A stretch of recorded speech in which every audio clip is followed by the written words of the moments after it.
from the world's first superpower to a modern theocracy.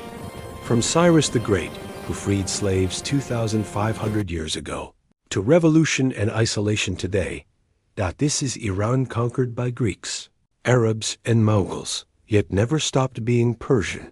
How did a Western-backed monarchy transform overnight into an Islamic republic? Why does this ancient civilization dominate today's headlines? Today, we're covering 3,000 years of Iranian history, from ancient empires to modern revolution. This is the story of Persia. This is the story of Iran. Let's begin. The land we call Iran has been inhabited for over 100,000 years. Some of the world's earliest civilizations emerged here. The Elamite civilization, based in southwestern Iran, dates back to 3200 BCE contemporary with ancient Mesopotamia and Egypt. But our story really begins with the arrival of Indo-European peoples around 1000 BCE. Two groups settled on the Iranian plateau, the Medes in the northwest and the Persians in the south. These were the ancestors of modern Iranians, and they gave the region its name. Iran means land of the Aryans. The Medes built the first Iranian empire, but it was the Persians who would change world history. In 559 BCE, a man named Cyrus became king of Persia, then a small kingdom under Median control. Within 30 years, Cyrus the Great had conquered the Medes, the Lydians, the Babylonians, and created the largest empire the world had ever seen, stretching from India to Turkey, from Central Asia to Egypt. But what made Cyrus truly great wasn't just conquest. When he conquered Babylon in 539 BCE, he did something revolutionary. Instead of enslaving the population, he freed the Jews who had been held captive there, allowed them to return to Jerusalem and rebuild their temple.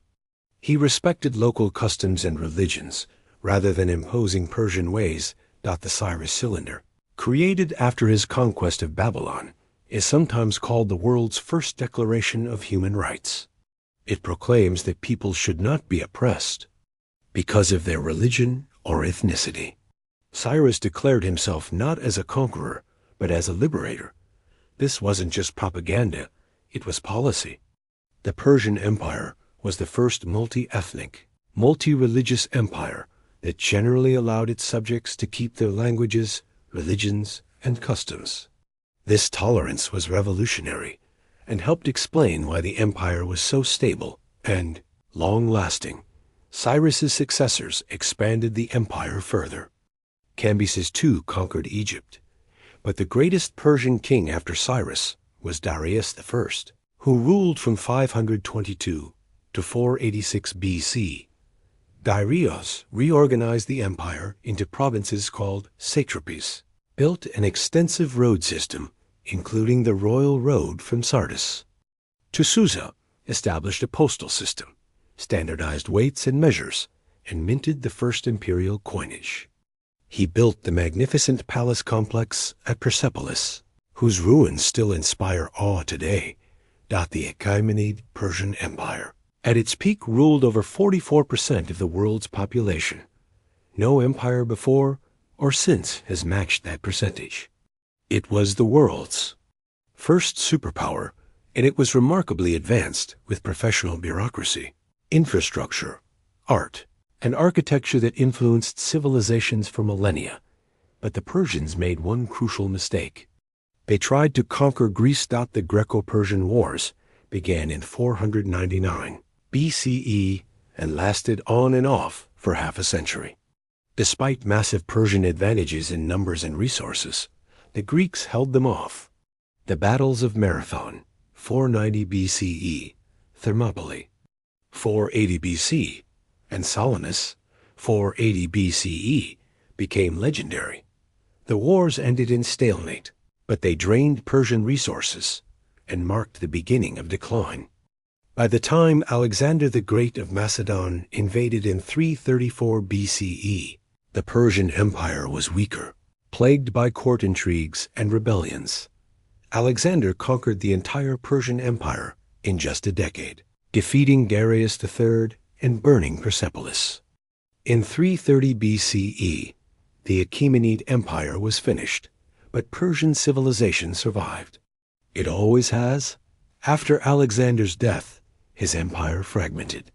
The Seleucid Empire, ruled by one of Alexander's generals, controlled Iran. They tried to impose Greek culture, a process called Hellenization.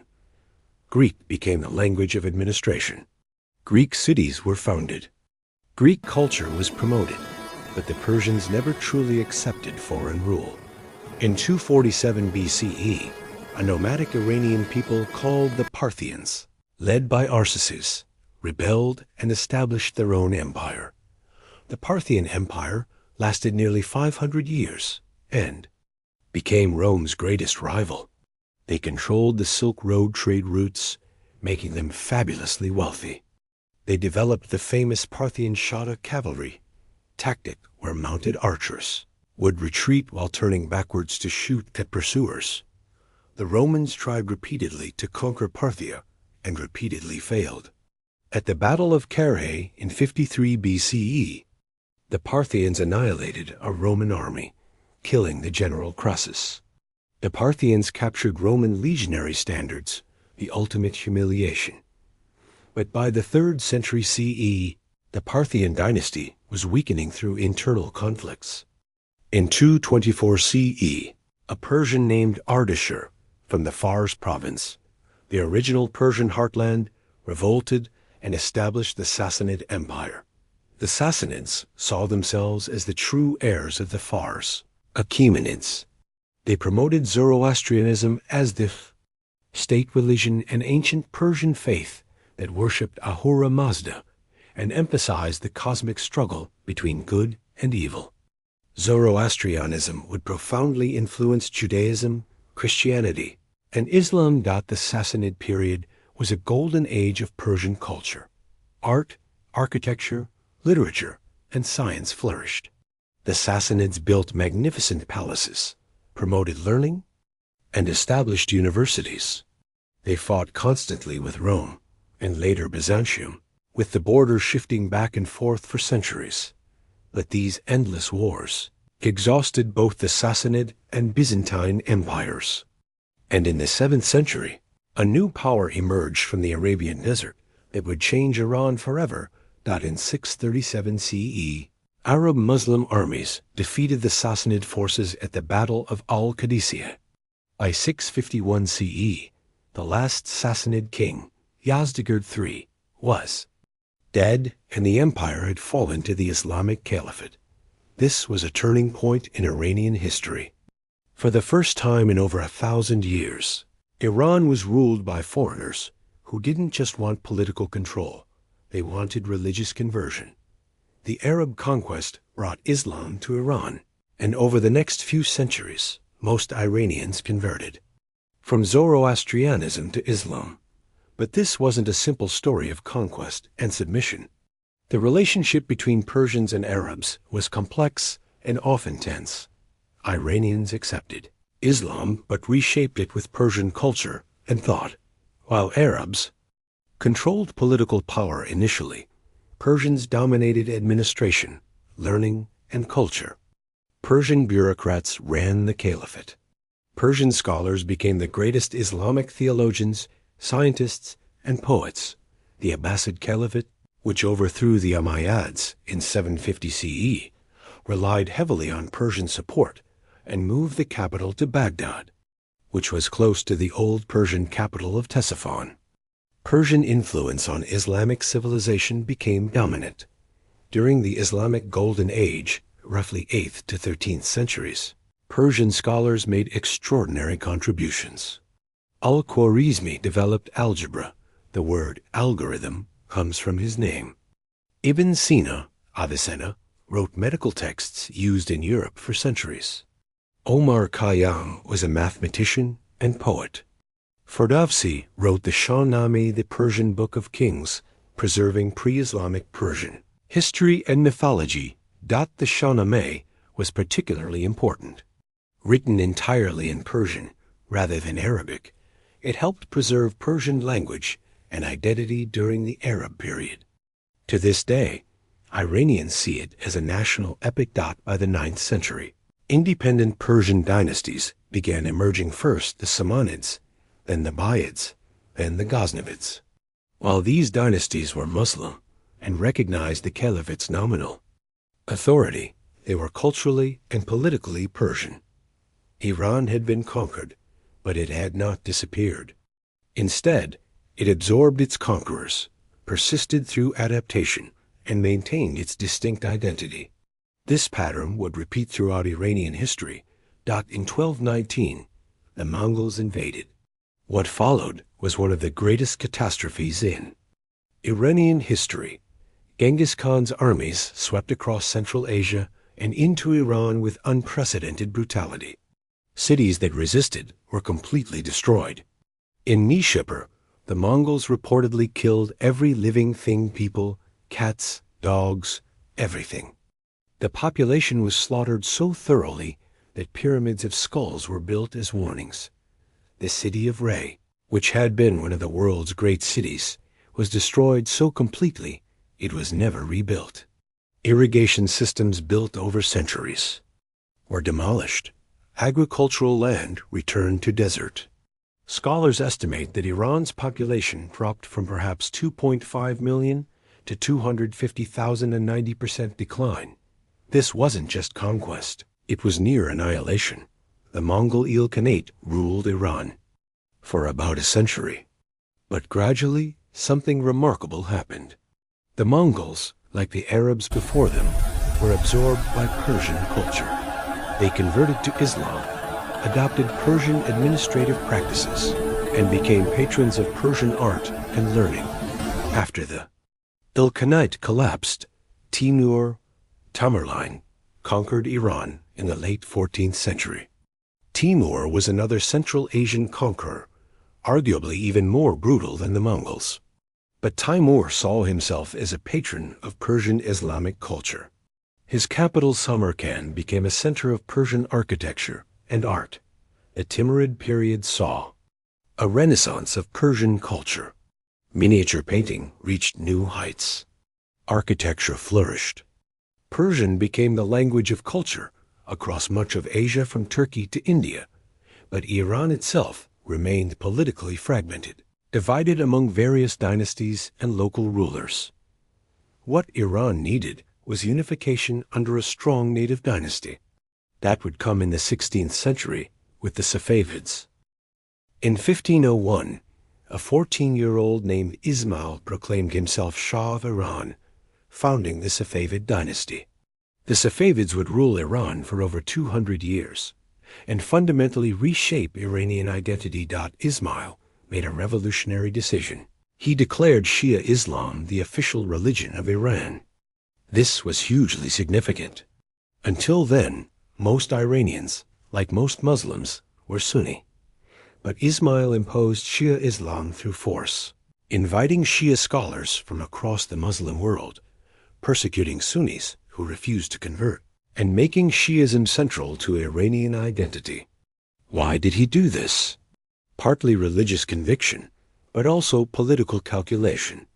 Iran's neighbors, the Ottoman Empire to the west and the Uzbeks to the east, were Sunni. By making Iran Shia, Ismail created a distinct identity that unified Iranians and separated them from their rivals. This decision echoes to the present day. Iran is still the world's only Shia-majority nation, and this religious identity has been central to Iranian nationalism and politics ever since. The greatest Safavid ruler was Shah Abbas I, 1588 to 1629. Abbas modernized the army, built alliances with European powers against the Ottomans, and made Isfahan his capital. Isfahan became one of the world's most beautiful cities. The famous saying goes, Isfahan is half the world. The Naqsh Jahan square, with its stunning mosques and palaces, still takes your breath away. Persian art, especially carpet weaving and miniature painting, reached extraordinary heights. The Safavid Empire was wealthy, powerful, and culturally brilliant. European travelers were amazed by its sophistication. Trade flourished along the Silk Road. Persian influence extended into Central Asia and India. The Mughal emperors were Persian-speaking, and Persian culture dominated their court. But by the early 18th century, the Safavid dynasty was in decline. Weak Shahs, court corruption, and military defeats weakened the empire. In 1722, Afghan rebels captured Isfahan. The Safavid Empire collapsed in chaos. A military leader named Nader Shah expelled the Afghans and ruled briefly 1736-1747 as perhaps the last great Asian conqueror. He invaded India and brought back enormous treasure, including the Koh-i-Noor diamond and the peacock throne. But after his assassination, Iran descended into another period of chaos. The Qajar dynasty, a Turkic tribe, took control of Iran in 1794. They would rule for over a century, but this period was marked by weakness, territorial losses, and increasing European domination. The Qajars faced a fundamental problem. They ruled an ancient civilization during the age of European imperialism, and they were no match for European military and economic power. Russia was expanding south, Britain was expanding from India, and Iran was caught between them. In two disastrous wars with Russia, 1804 to 1813 and 1826 to 1828, Iran lost enormous territories in the Caucasus, modern Armenia, Azerbaijan, and parts of Georgia. These were permanent losses that still shaped the region. The 19th century saw Iran increasingly controlled by foreign powers through concessions, exclusive rights to exploit resources or build infrastructure. The British got concessions for telegraph lines, roads, and banking. In 1872, Baron Julius de Ruyter got a concession so sweeping it essentially gave him economic control of Iran. The deal was so outrageous it was eventually cancelled, but it showed Iran's weakness. The worst came in 1890 when Nasir al-Din Shah granted a British company a monopoly over all tobacco production and sales in Iran. This sparked the tobacco protest, one of the first modern political movements in Iran. Led by religious scholars, merchants, and intellectuals, the protest forced the cancellation of the concession. This was significant because it showed that Iranians could organize and resist, and it demonstrated the political power of the religious establishment, something that would become crucial in the 20th century. By 1900, Iran was nominally independent, but effectively controlled by Britain and Russia, who divided it into spheres of influence. The Qajar Shahs were weak, corrupt, and increasingly seen as puppets of foreign powers. In 1905, inspired by the Russian Revolution and the Japanese victory over Russia, Iranians launched the Constitutional Revolution. They demanded limits on royal power, a parliament, and rule of law. After intense pressure, including protesters taking sanctuary in the British embassy, Mozaffar al-Din Shah granted a constitution in 1906. Iran now had a parliament, the Majlis, and a constitution. But the victory was incomplete. The new Shah, Mohammad Ali Shah, tried to crush the parliament with Russian backing. Civil war erupted. Constitutional forces eventually won, but the revolution was undermined by foreign interference and internal divisions. In 1908, British prospectors discovered oil in southwestern Iran. This discovery would change everything. Iran suddenly became critically important to Western powers, especially Britain, whose navy was converting from coal to oil. The Anglo-Persian Oil Company, later BP, was established with a concession giving Britain control of Iranian oil for 60 years. The profits flowing to Iran were minimal compared to what Britain extracted. When World War I broke out, Iran declared neutrality, but was occupied anyway by British, Russian, and Ottoman forces. The war devastated Iran between fighting, disease, and famine. Perhaps 2 million Iranians died out of a population of 11 million. After the war, Britain tried to impose a treaty that would have made Iran a British protectorate. Iranian resistance and the Bolshevik Revolution, which cancelled Russian imperial claims, prevented this. But Iran was exhausted, weak, and unstable. The country needed a strong leader. And in 1921, one emerged through a military coup d'etat. In February 1921, Reza Khan, a military officer, seized power in a coup. By 1925, he had deposed the last Qajar Shah and crowned himself Reza Shah Pahlavi, founding a new dynasty. Reza Shah was a modernizer who admired Ataturk's transformation of Turkey. He was also an autocrat who tolerated no opposition. His reign saw dramatic changes. He built Iran's first national railway system, established Tehran University, created a modern army, reformed the legal system replacing Islamic law with European-style civil codes, mandated Western dress for men, and banned the veil for women. He centralized power, crushing tribal autonomy and regional independence. Some changes were genuine progress. Infrastructure development, education expansion, and women's rights advanced. But the forced unveiling of women and suppression of religion alienated many Iranians, especially the clergy and traditional sectors of society. Most controversially, Reza Shah had warm relations with Nazi Germany. When World War II began, Iran declared neutrality, but the Allies couldn't risk Axis control of Iranian oil. In 1941, British and Soviet forces invaded and occupied Iran. Reza Shah was forced to abdicate and went into exile, dying in South Africa in 1944. His son, Mohammad Reza Shah Pahlavi, became the new king at age 21. Young, inexperienced, and initially weak, he would rule for 37 years and become one of the most controversial figures in Iranian history. The early years of Mohammad Reza Shah's reign were tumultuous. Iran was occupied by Allied forces until 1946. The country was politically volatile, with various factions competing for power. The most significant event came in 1951, when the democratically elected Prime Minister Mohammad Mossadegh nationalized the Anglo-Iranian Oil Company. Mossadegh was a nationalist hero who argued that Iranian oil should benefit Iranians, not British shareholders. Britain was furious and organized an international boycott of Iranian oil, crippling the economy. The Shah and Mossadegh clashed over power.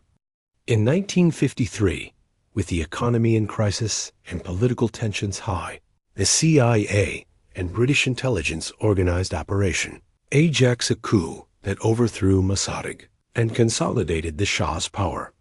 The 1953 coup is one of the most consequential events in modern Iranian history. It ended Iran's democratic experiment. It confirmed suspicions that Western powers would overthrow any Iranian government that challenged their interests. And it created lasting resentment that would fuel the 1979 revolution. After 1953, the Shah became increasingly autocratic. He created Savak, a secret police force trained by the CIA and Mossad, which became notorious for torturing and murdering dissidents. Political opposition was crushed. The Shah's picture was everywhere. Criticism meant prison or worse. But the Shah also pursued modernization. In 1963, he launched the White Revolution, land reform, women's suffrage, literacy campaigns, and industrialization. Some changes were progressive, but the reforms also enriched the Shah's cronies and undermined the clergy, whose religious endowments were confiscated. After oil prices skyrocketed in 1973, Iran was suddenly swimming in money. The Shah bought massive amounts of Western weapons, making Iran the regional military superpower. He threw extravagant parties. In 1971, he held a legendary celebration at Persepolis for the 2500th anniversary of the Persian Empire. spending an estimated $100 to $300 million on a party for world leaders. Champagne and food were flown in from Paris. Meanwhile, many Iranians were poor. The Shah promoted Persian nationalism while suppressing Islamic identity. He dated Iranian years from Cyrus the Great rather than the Islamic calendar. He emphasized pre-Islamic Persian glory while marginalizing the clergy. This alienated religious Iranians. By the mid-1970s, opposition was building from multiple directions. Leftist students and intellectuals opposed dictatorship and inequality. Religious Iranians opposed westernization and secularization. Bazaar merchants resented economic policies. Human rights activists opposed Savak's brutality. Had little in common except opposition to the Shah, but they found a unifying figure in an exiled cleric named Ruhollah Khomeini. Ayatollah Ruhollah Khomeini had been exiled in 1964 after denouncing the Shah. From exile in Iraq and then France, he became the voice of opposition, condemning the Shah as a puppet of America and Israel, calling for an Islamic government and inspiring resistance. In 1977, Jimmy Carter became U.S. president and pressured the Shah on human rights. The Shah relaxed repression, slightly a fatal mistake. Opposition that had been suppressed exploded into the open. In January 1978, a government newspaper published an insulting article about Khomeini. This sparked protests in the religious city of Qom. Police killed several protesters. According to Shia tradition, mourning ceremonies are held 40 days after a death. 40 days later, more protests and more deaths. 40 days after that, more protests, more deaths. The cycle escalated. By September 1978, massive demonstrations were filling streets across Iran. On September 8th, Black Friday, the military opened fire on protesters in Tehran, killing dozens or possibly hundreds. The revolution became unstoppable. Strikes paralyzed the country, especially in the oil sector. The economy ground to halt. Millions of people demonstrated, chanting "Death to the Shah." The military was wavering. Some soldiers were defecting. The Shah's nerve broke. On January 16, 1979, the Shah fled Iran, ostensibly for medical treatment. He would never return. 2 weeks later, on February 1st, Ayatollah Khomeini returned from exile to a rapturous welcome. Millions lined the streets. It was one of history's largest peaceful gatherings. On February 11th, after brief fighting between pro-Shah forces and revolutionaries backed by defecting soldiers, the revolution triumphed. The 2,500-year-old Persian monarchy was finished. What would replace it? The revolutionaries were a coalition: leftists, liberals, nationalists, and Islamists. They agreed on opposing the Shah, but little else. Khomeini and the clergy would soon outmaneuver everyone else. In March 1979, a referendum asked Iranians if they wanted an Islamic republic. With no other option on the ballot, and amid revolutionary fervor, it passed overwhelmingly. But what exactly was an Islamic republic? Most Iranians didn't know they were voting for clerical rule. Throughout 1979, Khomeini's supporters consolidated power. Revolutionary committees arrested counter-revolutionaries. Summary trials and executions began. Leftist groups were marginalized. Liberal politicians were sidelined. The clergy took control. Then came the event that poisoned U.S.-Iran relations for decades. On November 4, 1979, Iranian students stormed the U.S. Embassy in Tehran, taking 52 Americans hostage. They demanded the Shah, who is in the U.S. for cancer treatment, be returned to face trial. Khomeini endorsed the hostage-taking. What had begun as a student action became official policy. The hostages were held for 444 days, released only on January. 20th, 1981, the day Ronald Reagan was inaugurated. A final humiliation for Carter. The hostage crisis was a disaster for Iran. It isolated the country internationally. It empowered hardliners within Iran. And it made reconciliation with the West, especially America, nearly impossible. But an even greater disaster was coming. On September 22, 1980, Saddam Hussein's Iraq invaded Iran, launching one of the longest and bloodiest wars of the 20th century. Saddam calculated that Iran was weak, the revolution had purged the military, the country was in chaos, and Iran was internationally isolated. He wanted to seize Iran's oil-rich Khuzestan province and establish Iraq as the dominant Gulf power. He miscalculated completely. The invasion united Iranians behind the new regime. Thousands volunteered for the front. Despite inferior equipment, Iranian forces fought with revolutionary zeal. After initial Iraqi advances, Iran counterattacked and by 1982 had expelled Iraqi forces. At this point, Iran could have accepted peace. Instead, Khomeini decided to continue the war to overthrow Saddam and export the Islamic Revolution. This decision turned a defensive war into a catastrophic bloodbath. The war became a brutal stalemate of trench warfare, reminiscent of World War I. Iraq used chemical weapons, mustard gas, and nerve agents extensively, especially against the Iranian human wave attacks.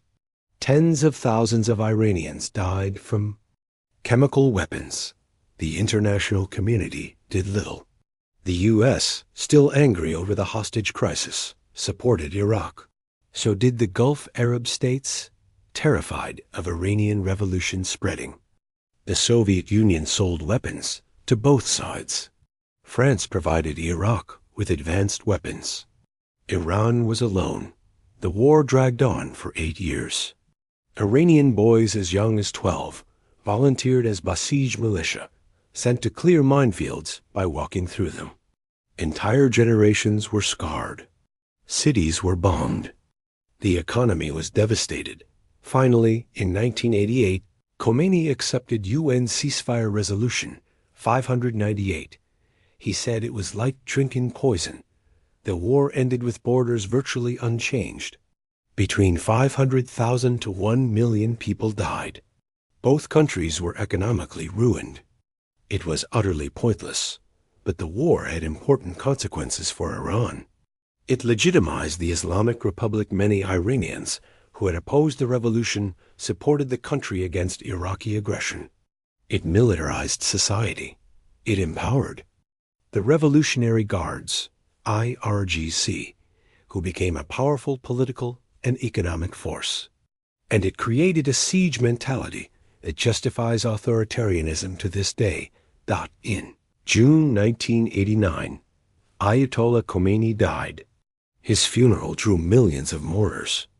Whatever you think of Khomeini, and he was undoubtedly authoritarian, brutal to opponents, and responsible for countless deaths, he was also the most influential Iranian since the Safavids. He overthrew a monarch, created a new political system, and shaped modern Iran more than anyone else. His successor, Ali Khamenei, lacked Khomeini's charisma and religious authority. But the system Khomeini created, Valayati Faqih, or guardianship of the jurist, gave the supreme leader absolute power. Khomeini would use this power to become even more autocratic than Khomeini. The 1990s saw Iran slowly emerge from war and isolation. President Akbar Hashemi Rafsanjani, 1989 to 1997, pursued economic reconstruction and some international engagement. But the economy struggled with corruption, mismanagement, and U.S. sanctions. Then in 1997, something unexpected happened. Mohammad Khatami, a reformist cleric, won the presidential election in a landslide with 70% of the vote, especially supported by young people and women. He promised civil society, rule of law, and dialogue between civilizations. For a few years, there was hope. Newspapers flourished. Civil society groups emerged. There was talk of reform and opening. But the supreme leader and conservative-controlled institutions, the judiciary, Revolutionary Guards, Guardian Council blocked meaningful change. Reformist newspapers were shut down. Activists were arrested. Student protests in 1999 were violently suppressed. Khatami won re-election in 2001, but remained powerless against hardliners. When George W. Bush labeled Iran part of the axis of evil in 2002, it empowered hardliners and undermined reformists. In 2005, Mahmoud Ahmadinejad, a populist hardliner, became president. His presidency was disastrous. He denied the Holocaust, threatened Israel, pursued aggressive nuclear development, and wrecked the economy with mismanagement. International sanctions tightened. The nuclear program became the central international issue. Iran insisted its program was peaceful for energy and medicine. The West feared Iran was developing nuclear weapons. Sanctions intensified, crippling the economy. In 2009, Ahmadinejad's re-election sparked massive protests, the Green Movement. Millions demonstrated, believing the election was stolen. The regime responded with brutal repression. Protesters were killed, thousands arrested, many tortured. The Green Movement was crushed, but it showed the regime's fragility. By 2013, sanctions had devastated Iran's economy. Hassan Rouhani, a moderate cleric, won the presidency promising economic relief through nuclear negotiations. In 2015, Iran reached the JCPOA Joint Comprehensive Plan of Action with world powers. Iran agreed to strict limits on its nuclear program in exchange for sanctions relief. It seemed like a breakthrough, but in 2018, Donald Trump withdrew the U.S. from the JCPOA and imposed maximum pressure sanctions. The Iranian economy collapsed. Again, inflation soared. The currency plummeted. Ordinary Iranians suffered. Iran responded by gradually violating JCPOA limits and becoming more aggressive regionally. In January 2020, the U.S. assassinated Qasem Soleimani, the commander of the IRGC's Quds Force and one of Iran's most powerful figures. Iran retaliated with missile strikes on U.S. bases in Iraq. Meanwhile, protests erupted repeatedly. In 2017-2018, economic protests spread across Iran. In 2019, fuel price protests turned violent, with hundreds killed. In 2022, the death of Mahsa Amini in morality police custody sparked the largest protests since 1979. Young women led the movement, removing headscarves and chanting, "Woman, life, freedom." The regime survived through brutal repression. Hundreds killed, thousands arrested, many executed. But the protests showed that many Iranians, especially young people, reject the Islamic Republic's ideology. Today's Iran faces multiple crises. The economy is struggling under sanctions and mismanagement. Corruption is rampant. The IRGC controls much of the economy. Environmental problems, water shortages, pollution, desertification are severe. The population is young, median age around 32, but unemployment is high and opportunities limited. Regionally, Iran is isolated but influential. It leads the axis of resistance against Israel and the U.S., supporting Hezbollah in Lebanon, the Assad regime in Syria, various militias in Iraq, and the Houthis in Yemen. This gives Iran regional influence but also makes it a target. The nuclear program remains unresolved. Iran has advanced its nuclear capabilities but stopped short of building weapons. Tensions with Israel are acute, with shadow wars including assassinations, cyber attacks, and strikes on Iranian positions in Syria. Domestically, the regime is ideologically rigid but pragmatically flexible. Supreme Leader Khamenei, now in his 80s, has ruled for over 30 years. Who succeeds him is uncertain. The succession could be smooth or trigger a power struggle. Many young Iranians are alienated from the regime's Islamic ideology.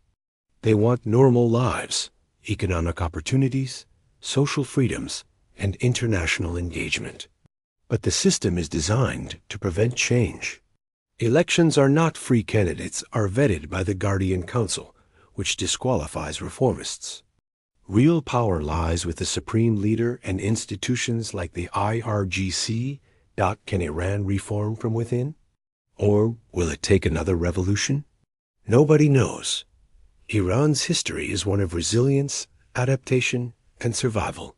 For over 3,000 years, Iranian civilization has endured conquest, catastrophe, and change. Persians, Greeks, Arabs, Mongols, Turks all conquered Iran. All were absorbed or expelled. Iran survived. The Achaemenid Empire was the world's first superpower. The Safavids made Shiism central to Iranian identity. The Khayars lost territory and sovereignty to European imperialism. The Pahlavis modernized Iran, but ruled as autocrats. And the Islamic Revolution created a theocracy that promised justice but delivered authoritarianism. Through all these transformations, Iran has maintained a distinct identity. The Persian language has survived for millennia. Persian culture, poetry, gardens, architecture, philosophy has influenced civilizations from Spain to India. Iranians are proud of their history and see themselves as heirs to one of the world's great civilizations. But Iran today faces a fundamental question. What does it mean to be Iranian in the 21st century? Is it the ancient Persian heritage of Cyrus and Darius? Is it the Islamic identity established by the Arab conquest and the Safavids? Is it the revolutionary anti-imperialism of Khomeini? Or is it something new that young Iranians are trying to define modern, connected to the world, free to choose their own path? The tension between these visions defines contemporary Iran. The regime claims to represent authentic Islam and resistance to Western imperialism. But many Iranians, especially the young, see the regime as oppressive, corrupt, and out of touch. They want change, yet change is difficult. The Islamic Republic has deep roots in revolutionary ideology, religious institutions, economic interests, and military power. The IRGC is not just an army, but a massive economic conglomerate. The clerical establishment controls vast wealth. Hardliners control the courts, intelligence services, and media. But history shows that even the most powerful systems can collapse suddenly. The Shah seemed invincible in 1977. 18 months later, he was gone. The Soviet Union seemed eternal. Then it vanished. Change, when it comes, often comes fast. Iran's future is uncertain. Will there be reform from within? Another revolution? Gradual liberalization? Continued repression? War with Israel or the United States? A nuclear weapon? Democratic transition after Khamenei dies? Nobody knows. What is certain is that Iran will survive. It has survived everything history has thrown at it for 3 millennia. The question is not whether Iran will endure, but what kind of Iran it will become.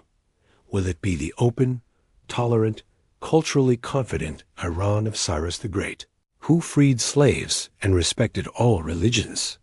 Will it be the brilliant Iran of the war, Islamic Golden Age, when Persian scholars led the world in science and philosophy?